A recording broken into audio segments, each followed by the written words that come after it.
Alright guys, it is once again me, Cosmo the Coder, and it's Tuesday and it's time for another Humble Bundle. Now, last week they kind of skipped out on, didn't actually release a new bundle, and they also actually didn't update the Sega bundle either.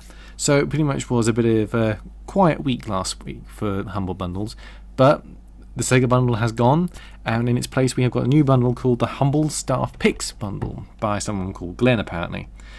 So without further ado, I'm going to turn this off and take a look at this bundle. So straight in then, for $1 or more, our first game is a game called Chivalry Medley. Oh dear, Medieval Warfare. Sorry, I'll stick my teeth back in. It's $18.99 on Steam. It's a game that is basically a first-person slasher with a focus on multiplayer. It has online battles where you attack castles, you raid medieval villages, and basically have arena fighting for up to 32 players. It's got some really good reviews, and it's basically, if you kind of like the combat element of Skyrim, then you're pretty close to what this game actually involves, but it just doesn't involve magic or anything else like that. Straight over then to Brothers: A Tale of Two Souls. It's $10.99 on Steam. It's an adventure puzzle game where you control two brothers who go on a journey basically to help their father's dying or something. They basically have to get some water from a special well, a bit like the fountain of youth or fountain of life, whatever you want to call it. But it's a special. It's basically controlled by using the twin sticks of a controller. Now that's an important point that you should be aware of, that this game requires a controller. You can't use the keyboard or your mouse with this one. You do need either an Xbox controller or a controller that's compatible with DirectX.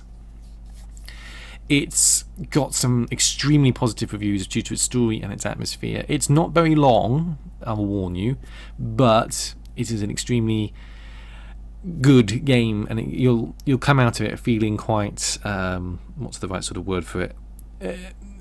It's one of those games that you should play just for the experience of it. You know, there's a few games out there that people say, oh, you should play this because it tells this fantastic story. This is one of them. So definitely can recommend that from my point of view. Moving over then to something completely the side of the spectrum is Ultimate General Gettysburg. Now, if you have any idea about American history and American warfare, it's as simple as that. It's $10.99 on Steam. It's a tactical battle simulator. You command thousands of soldiers as either the Union or the Confederates, and it's extremely well received as a war game, but personally it's not my kind of cup of tea. I don't, it's not that kind of thing. But beyond that, that's as much as you're going to get, because it is what it is. It's good in a sense because it has some very good AI. Apparently, it's got procedurally generated or randomly generated campaign. So if war games are your kind of cup of tea, that's definitely a game for you to consider. Okay, moving straight on then to the green tier. Now, Tropico V. Now, Tropico V is $18.99 on Steam, and you have to sort of imagine a cross between not a cross. Imagining SimCity, but limited to like a tropical island with sort of strategy elements that you can control. So you control soldiers and you can control sort of military aspects of it. And it's kind of you're getting quite close to what Tropico is in most ways. The fact there's been 5 games of them, they're extremely popular, and they've done extremely well. This one hasn't done necessarily as well as the previous installments. Most fans prefer the previous iterations due to some of the changes that have been made from like Tropico 4 to Tropico 5, but that's usually the case in many games like this. You kind of have to sort of, people join the sort of series at different points and they like this because of that, and if it's changed in the sequel, it can be a bit sort of annoying to them. So it's a game that's a very simulation-like kind of game, very, like I said, very SimCity-esque. So check it out if that's your kind of cup of tea. Grav. Now, I've actually just realised I was supposed to be playing these videos, wasn't I? Never mind. You can play these videos yourself. These are trailers, so I did it for the monthly bundle, and I completely forgot to do it for this bundle. Grab actually has been in a bundle before, I believe, because I remember talking about it, because I remember looking at the reviews and thinking, it's an early access game in Steam, and I'll actually play the trailer in this one, just because I've just remembered. It's essentially a sandbox game where you explore planets, craft weapons, build bases. It's trying to be exist alongside a lot of other sandbox EX games that you no doubt all aware. It's gone completely out of my head now. The zombie one and the dinosaur one. I'm terrible with names. It's completely gone out of my head. I should have written them down. I didn't. Stupid me. It's a multiplayer game like all the others, where you can explore, build bases, fight each other, so on and so forth. It's not that greatly reviewed. It's generally okay, but a lot of people are claiming, balance issues, development issues, all kinds of bugs, glitches, problems with the resource management stuff. Generally the kind of things you would expect from an early access game. It's going to be one of the things that you sort of think, well, do I want to play or do I not want to play? I personally won't, because it's not what I sort of play on a daily basis. Mainly because I don't play on a daily basis. I'd love to, but multiplayer games like this are don't really allow me to play that in the way that I would want to play, especially with the limited time that I have on my to do things like this. So yeah, overall, it's a very mixed sort of review of it. There's good points and there's bad points, so take it as it comes, really. Right, moving straight over then. Victor Vran. Now, Victor Vran is sort of following in the footsteps of Diablo and Torchlight, in that it's an isometric action RPG. You use weapons and magic to fight various monsters, you level up and improve your abilities. It has a co-op system, so people can sort of jump in and jump out and fight alongside you. It's $15.99 on Steam. It's got some great reviews. It's definitely worth checking out if action RPGs are kind of your thing and you're fed up with Diablo and Torchlight. Pretty much straightforward as it comes, really. Now, more games are coming soon. What they are is completely, I don't know, because it's this sort of this wide spectrum of choice and genre. It's kind of a bit sort of, what could it be? At least with the Sega stuff, you could have, if they had actually added more games, you could have guessed it was more to do with Sega. This one has sort of spanned different companies, different makers, different developers, so it's almost impossible to sort of predict what it could be. But we'll find out next week. So moving on to the final game then, the blue tier, Homeworld.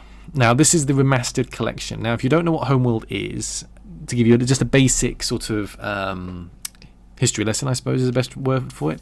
It's a real-time strategy game that's set in space. So where you may be used to playing in 2 dimensions on the ground, you play in actual 3 dimensions in space. It's one of the first real-time strategy games that actually was done in a sort of 3D space, in terms of being able to go up and down as well as left and right and in and out. It's $26.99 on Steam. And for what you get, it's pretty damn good. Now, Homeworld is an old game. Homeworld 2 is obviously the sequel to Homeworld, but both were quite old games.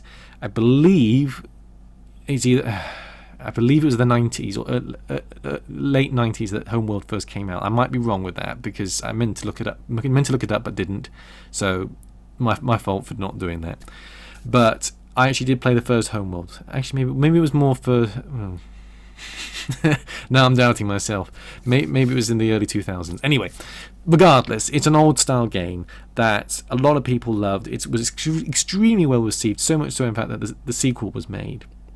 But as time went on and operating systems changed, it became unplayable due to various things. Now, THQ, who originally made it, obviously went bust, and Gearbox bought up some of the actual IPs, including Homeworld, and they remastered it, as you can clearly see there. And I realise I didn't play the video. They remastered it and re-released it in a quite nice way, in the way that they actually made it so they improved the graphics, the sound, all the bits and pieces to do with the actual game. And as you can see, that the classic and the remaster stuff is like, you know, night and day compared graphically. They also give you the originals. Now, what this actually means is they don't just hand you a load of game that doesn't actually work. They have actually made it so the classics can run on modern operating systems alongside the newer versions. So if you played, for instance, any of these sort of remastered LucasArts games, like the Monkey Island ones, or recently Day of the Tentacle, where you can switch between the two sort of old style and new style, this is kind of that sort of way. I believe you have to actually run the programs differently. You can't sort of just push a button and the two graphic styles change, but overall what you're basically getting is 4 games for $12. Now that's pretty good. Granted, there's only 2 real different games in play, but you're getting a lot of stuff for not that much money. It has, of course, great reviews. It's extremely well received, and it is definitely something that I'm going for, because I played the original when it first came out, despite me not remembering when it first came out. But it's definitely worth the money, if not a bit more, which I will decide how much more now that I'm not buying Quantum Break, due to it being 50 quid, and I don't have 50 quid. Damn you, Microsoft. Anyway, that's enough of my monetary problems. That's pretty much it for me, guys. As always, thank you for watching. Like and subscribe for more videos like this. If you do dislike the video, let me know why, and I'll try and improve, or just dislike it and I won't improve. And by all means, comment on what you think as well of this bundle. And I've realised I haven't started the ending. Sorry guys, this is a bit disorganised. It is a bit rushed. I do apologise for that. It's I like to do things a bit free form, and I have been busy with children and Easter holidays, so this has been quite a bit of a rush to sort of write properly and get it working. And I'll try and remember to play the videos next time. So thanks for watching, guys, and I will see you next time.